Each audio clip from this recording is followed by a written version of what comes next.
So I'm reading 3 poems, and this first one is called Seated. Sitting in a row of soft chairs, facing a stained window, outside is the white plain with wide wings and open doors. The sight blurs as the cleaner sprays a cloud of water onto the glass and wipes the streaks away.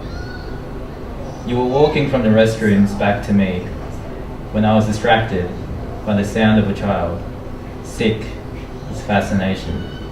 Spray the glass with globs of green and yellow, and smear the sludge across the surface with a careless hand. I looked back to see your eyebrows rising above your sunglasses and mouth stretching thin as the panting shepherd sat at your leathered feet. Your lips were bitten pink, your cheeks glistened as your head shook. You wiped your nose like it was going to run before you were led away. I used to believe you when you said you've done nothing. Now you're sitting somewhere within security, and I'm sitting on a cushion filled with dust and stained with stale sweat, doing nothing. On the worn-out silver tarmac, an orange-vested worker offers a thumbs up to the plane, its paint shimmering in the heat. A static voice calls your name and mine, announces that it's waiting. Should I stay here? I could sit under the celeste sky and above the mile-high clouds. Another spray of water, my vision wipes away.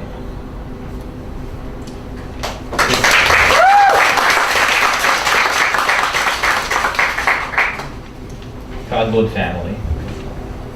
I sit with a hunched back and crossed legs in the big, empty fridge box, shining my torch across the long cardboard wall.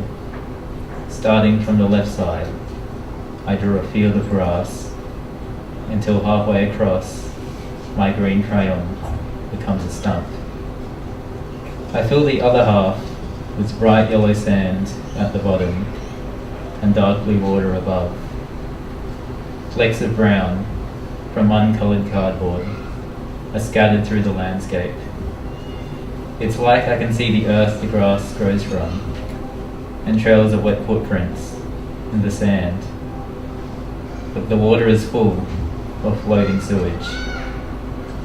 I try to clean the blue, but my stumpy crayon crumbles before I cover all the tiny specks.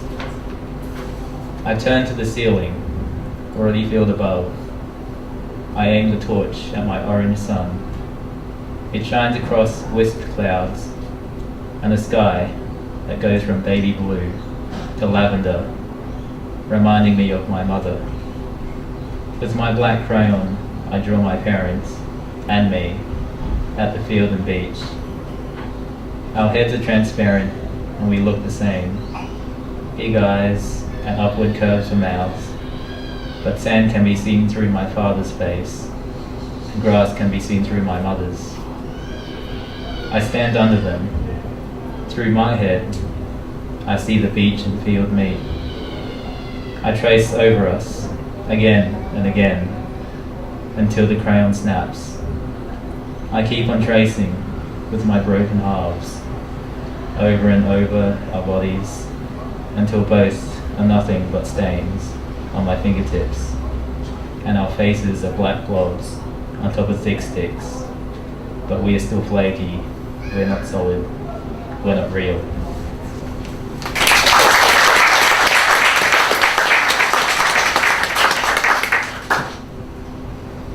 I can still see him.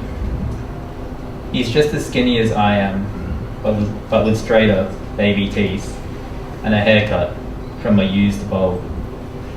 Standing half my height in a school uniform, a cyan shirt with navy shorts that end just above 2 spindly knees. He's learning about spelling multiplication and dinosaurs, his favourite. But he can't understand why he dreams of falling through a starless sky, tumbling like a tiny blue ball. Sometimes I feel small like that, curled up with my knees pushed to my hair.